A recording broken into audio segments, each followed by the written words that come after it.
So raise your hand if you remember a song from your childhood called This Little Light of Mine. Anybody ever? Oh, I'm so glad. I told my husband, who grew up Catholic, and he's like, what? I've never heard of that song.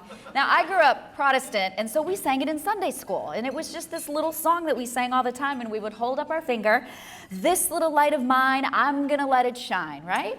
Hide it under a bushel? No, I'm gonna let it shine. And we'd stand up on the stage at the church in front of everybody and sing all about shining our light.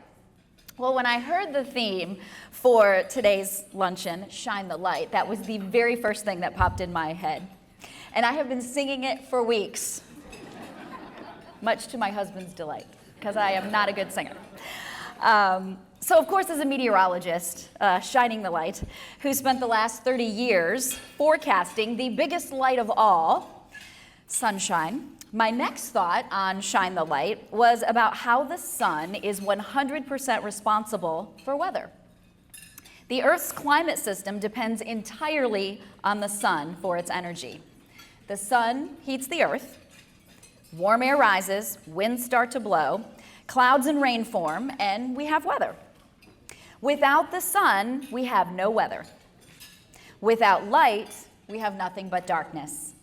Darkness is the absence of light.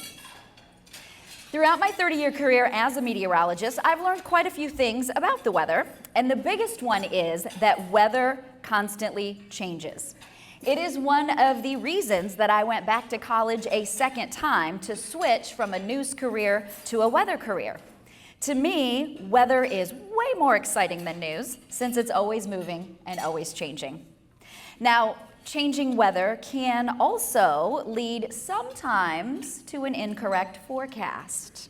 I know what you're all thinking right now. Sometimes you guys get it wrong all of the time. Yes, I have heard all of the jokes. We are the only ones who get paid to lie.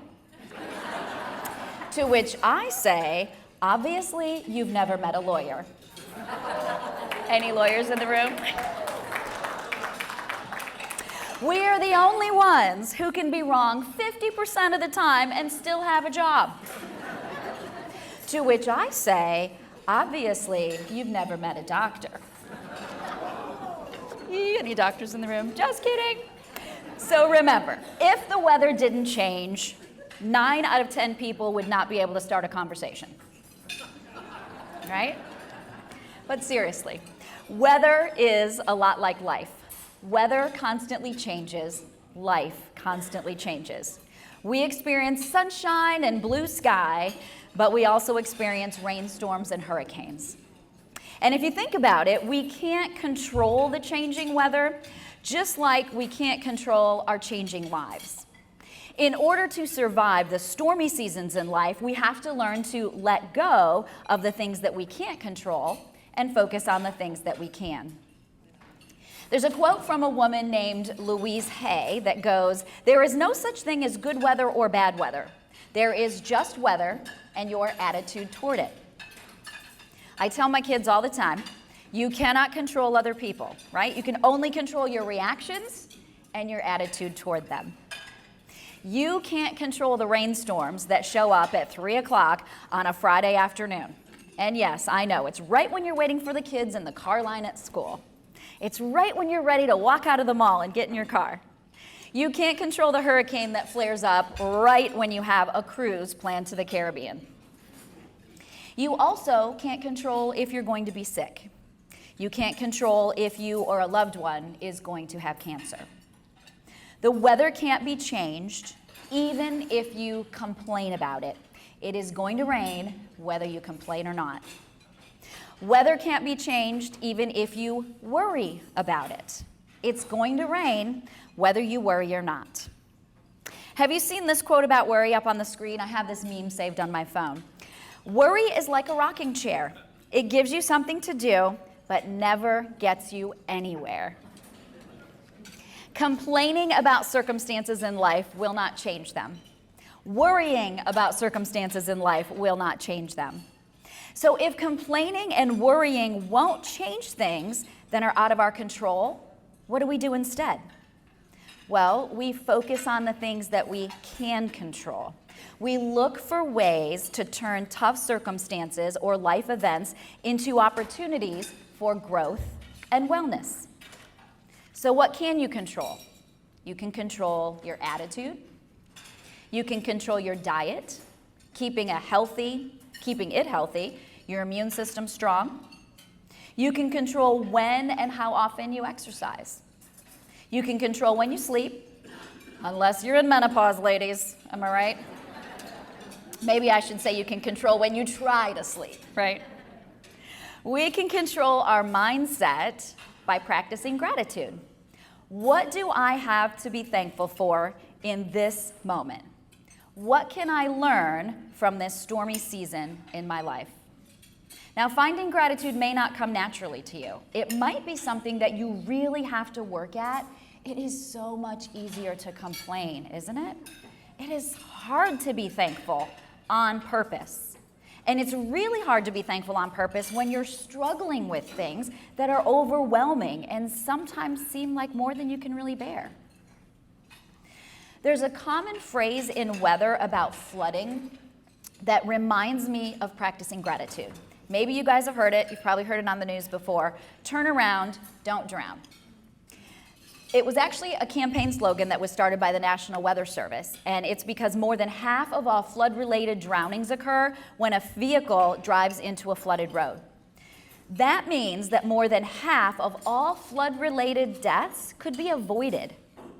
The goal of the campaign is just to encourage people simply to turn their cars around and don't drive through a flooded street.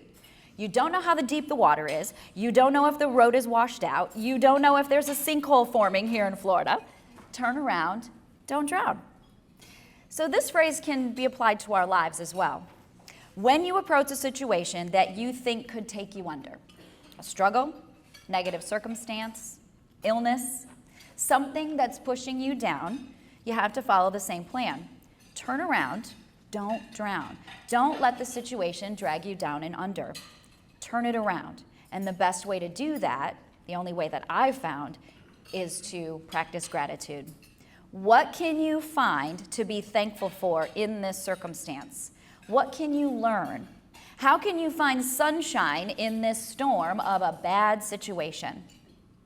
Focusing on what's positive, no matter how small, and choosing to practice gratitude are the best ways that I have found to protect myself from drowning in the so-called floodwaters of life. When it rains, we look for rainbows. When it's dark, we need to look for stars. Sometimes we can only see those teeny tiny little dots of light in that big dark sky. Looking for those lights on purpose, focusing on the light no matter how small, it's a good way to force our focus onto the positive no matter how small. If you're waiting for things to get easier or simpler or better, don't, because life will always be complicated. Learn to be happy right now in this moment. Learn to enjoy this moment. Choose to focus on the sunshine and let your own light shine into the darkness. Now, another thing that I've tried to apply to life from what I know about the weather is that resilience is a key factor in handling a storm. Have you ever noticed how palm trees can withstand hurricane-force winds better than other trees? After a storm passes, fences are down, trees are down, everything's a disaster, right? But the palm tree is often still standing. They get just as much wind as all the other trees, but palm trees know how to bend and flex. In fact, a royal palm tree can bend 40 to 50 degrees and not break. Because palm trees don't have any branches, they're not rigid like other trees. And palm trees in Florida have learned to adapt to wind, flooding, and even saltwater. They have better tools for survival. A hurricane will still beat them up. They will lose their fronds, but they are often the last ones standing of all the trees. So I say to you, be resilient like a palm tree. Are you resilient like a palm tree in a hurricane? Can you bend and flex and adapt? Or are you rigid and breakable and unwilling to sway with the wind? When things aren't going your way or something is beyond your control and that's thrown into your path, can you come to grips with the fact that the world doesn't always work the way we want it to? You have to decide how you will react in your situation.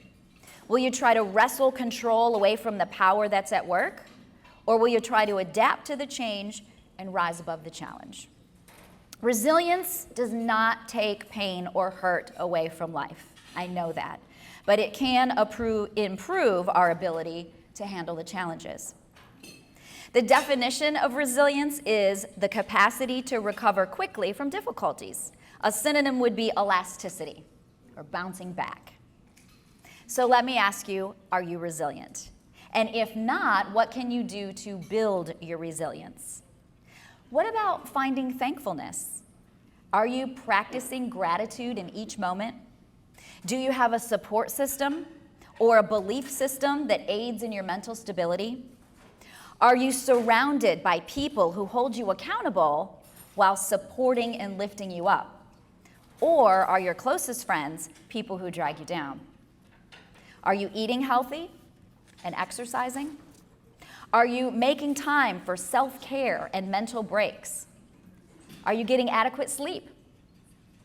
When rainstorms and hurricanes arrive in your life, if you are able to bend, flex, and adapt, you will be better able to withstand the wind gusts that will inevitably try to blow you over.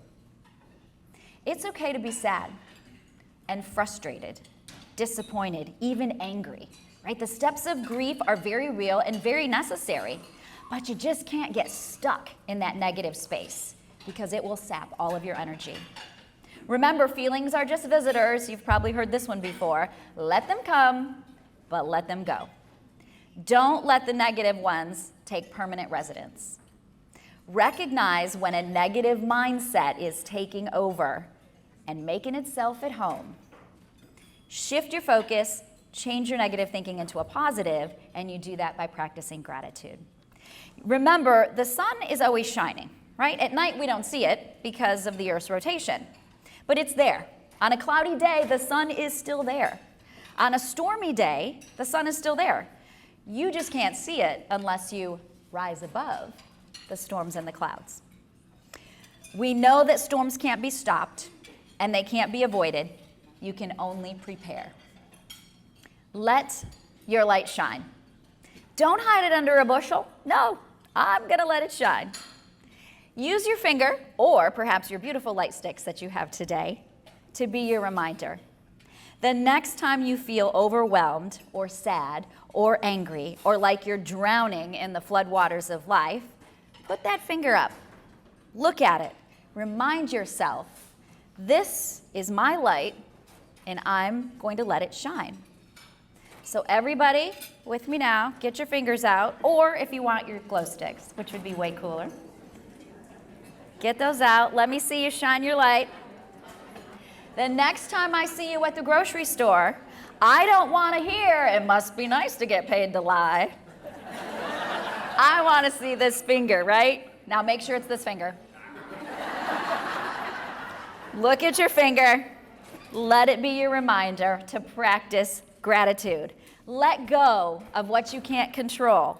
Stop worrying, stop complaining, and let your light shine. This little light of mine, I'm gonna let it shine. Thank you so much.